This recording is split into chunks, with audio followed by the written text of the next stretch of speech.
about you, Julie? What is your experience with Sweeney Todd, and what attracted you to audition for this production? Oh man, well, this is my third show this year with Jeff, so we're in the Fiorello rep. Company.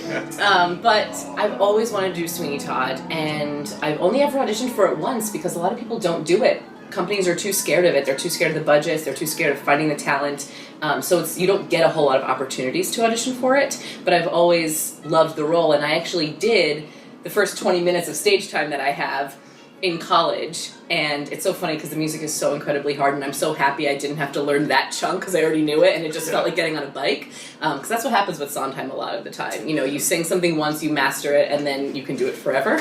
And I felt like that with this. But I've always been really interested in doing the role. I've seen pretty much every production that's happened, at least in the New Jersey, New York area in the last 15 years or so, including a bunch of concert versions. And I always have loved Mrs. Lovett because I tend to play a lot of high comedy roles. I get cast in that a lot. But I think the thing that is most interesting about her and why I really wanted to play her is because she's also a villain, which I never get to do.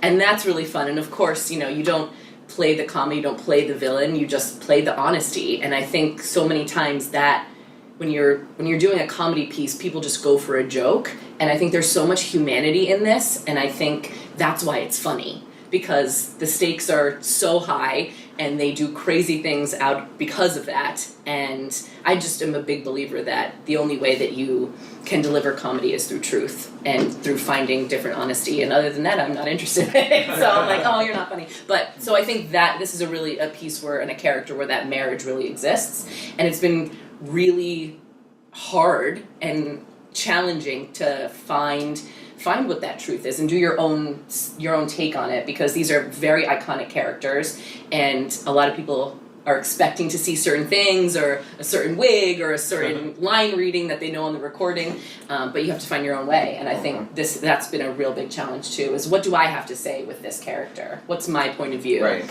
You know, right. So that's why I'm so happy to be doing it. I was just sobbing.